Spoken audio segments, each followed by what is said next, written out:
Hi, in this particular video, I'm going to talk about the use of the claim evidence and reasoning writing graphic organizer.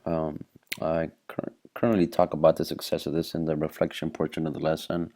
One of the challenges that we have noticed when giving students a writing task is just their overall organization.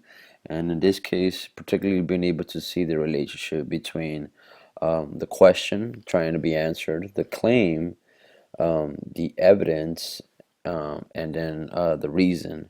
One of the things that we have noticed, the teachers that have been using this, is that it makes a clear connection between the evidence, the reason, and the claim. And one of the additional parts that we find it to be success and great is that it has also has a source. So if you're using a lesson where you're using multiple sources, students are able to write down their source and then refer to it in their writing. In addition to that, it has an area for transition words. There's a list of transition words in my claim evidence reasoning lesson where there's depending on what paragraph you're discussing, you're able to use transition words. And I'll show an example of this in a minute. And then finally you have your conclusion. So this is a great way for students to uh, jot down their ideas, being able to visually see the distinct parts of being able to create an evidence-based argument. This can be seen in this, for example, right here, a student example, where you have the question, which was in the exit slip of the claim.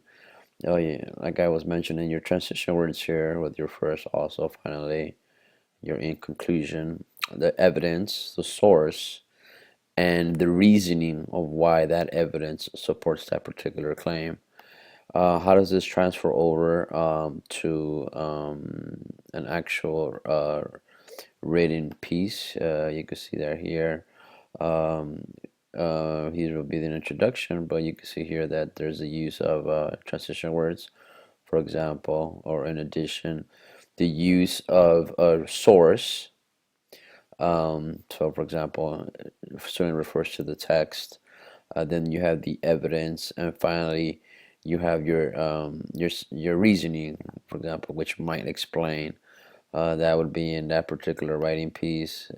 Another example of this is also here with transition words, use of particular sources, evidence. So we notice students have a clear uh, direction on how they're supposed to write, and it has been pretty successful in terms of our writing tasks that we have noticed, specifically with our English language learners.